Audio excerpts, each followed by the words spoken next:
About, some of the misconceptions about the minister. What are some of the misconceptions that you feel like personally, as one of his soldiers, you have to clear up?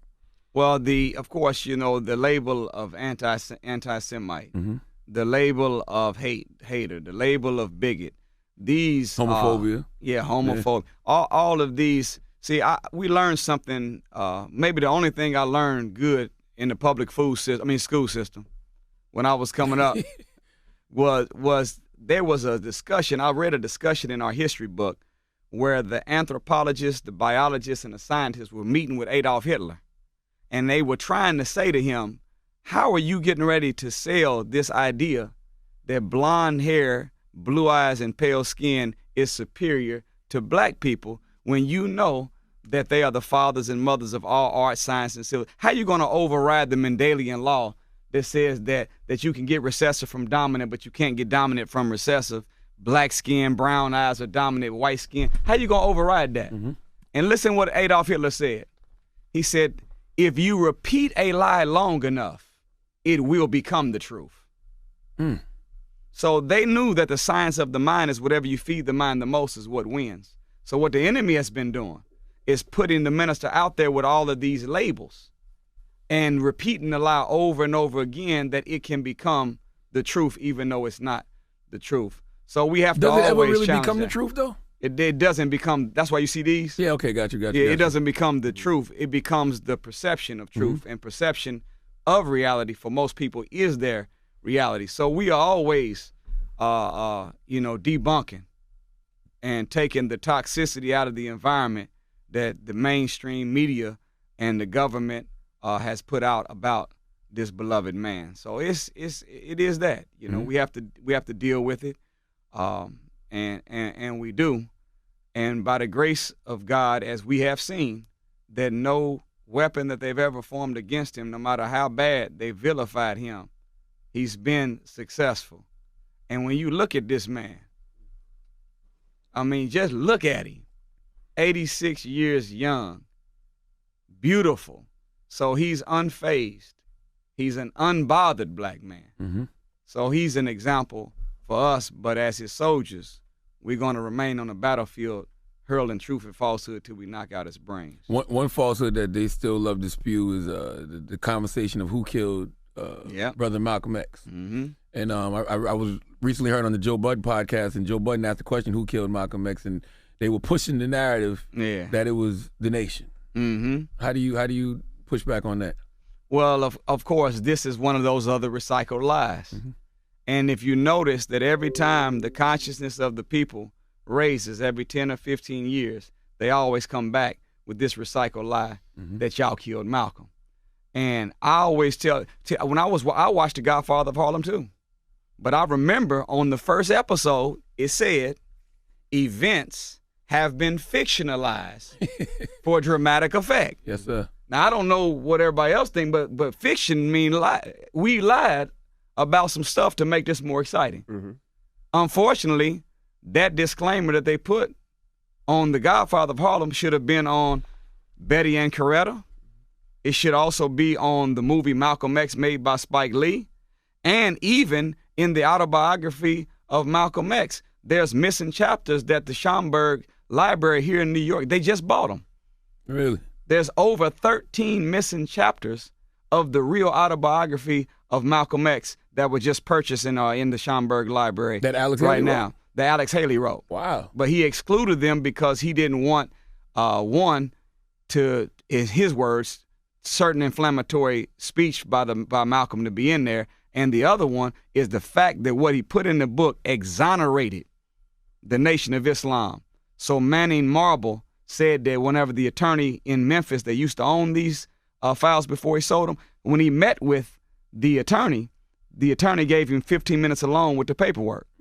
And when he looked at the paperwork, he left and said, I know for sure that the nation did not kill Malcolm X.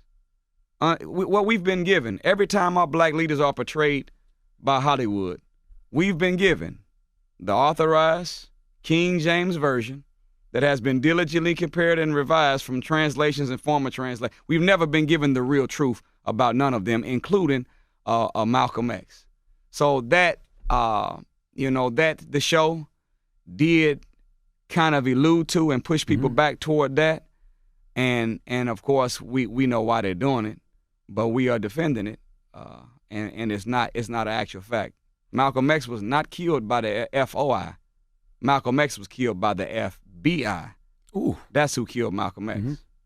I know, because I've heard Brother Malcolm's daughter say the same thing, that the nation didn't kill him. Didn't do it. That's right. I lost my train of thought. But also Brother Malcolm said that I was part of the NOI. I know what they're capable of. Capable of doing. Yeah. See, when Malcolm X was in Mecca, he was being followed by the CIA, not the FOI.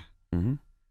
Whenever Malcolm tried to land his plane in France, the French government told him that he could not get off the plane because they didn't want him assassinated on French soil. Do you think we was able to call over there and tell the French president, don't let Malcolm off the plane? Mm-hmm.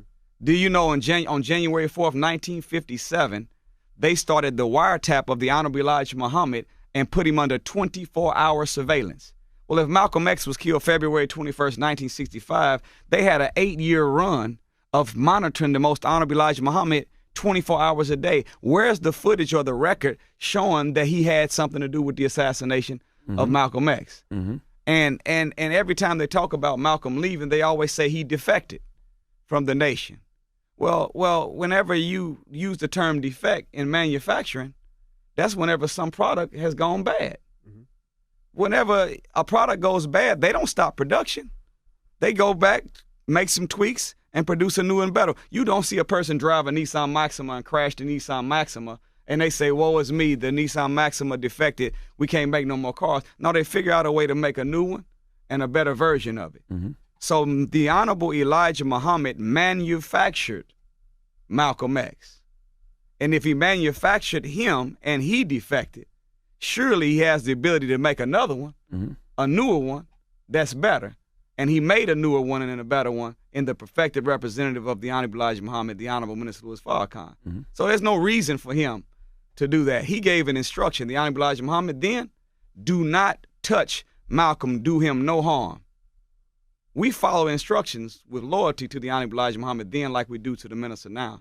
So nobody would have ever done that from us.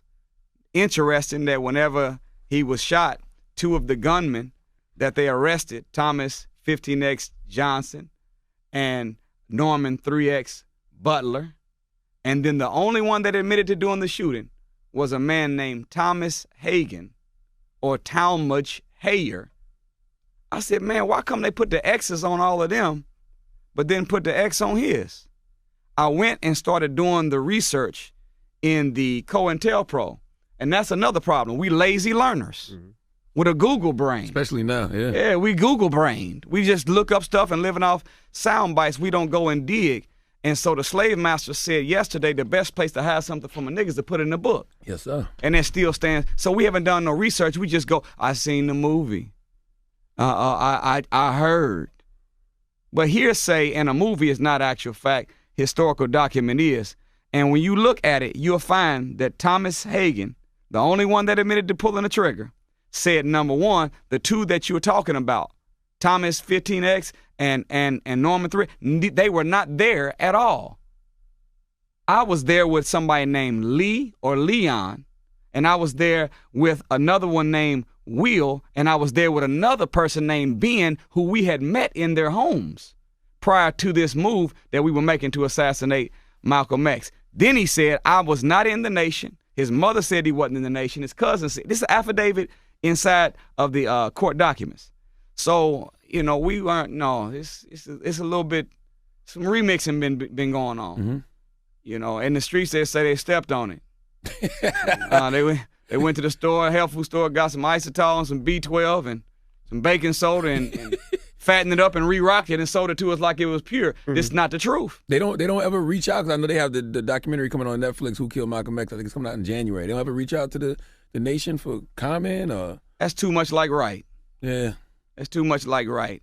And I would have hoped, especially with this Godfather of Harlem, that they could have reached out to us. You know, every time Hollywood portrays us, we walking around with suits on that's 8 sizes too big, funny haircuts, steak and shake bow ties. They had Malcolm on there walking with his shoulders all slumped over, hands in his pocket. We stand up straight. No, we don't believe in that. Hands in your pockets is a mark of laziness. The code of a FOI is quick thinking, fast moving, clean inside and out, right down to the modern time. They had in the movie, they had that we were getting people off of drugs by chaining them to beds. We've never got nobody clean in the nation by chaining somebody to a bed. We get you clean by putting knowledge in your head. That's the transformative power, but they always find a way to undermine what we've done. So I would challenge the listening audience to not be a lazy learner. Do some research. Get to COINTELPRO facts. Go study J. Edgar Hoover's counterintelligence program. Read the ones that document that they celebrated the assassination of Malcolm X. Read the documents that tell you that Gene Roberts, Malcolm X's head of security, was in fact an NYPD officer and an FBI agent who talked Malcolm X out of having a search procedure that day at the Audubon Ballroom and told all the guards to bring no weapons. And when Malcolm got shot, Gene Roberts came and gave the man mouth to mouth. You don't give a gunshot victim mouth to mouth. You cover the wound so that no air can get in. Mouth to mouth. He wasn't trying to save him. He was trying to make sure that he died. Did you know Malcolm X was trying to come back into the nation before he died?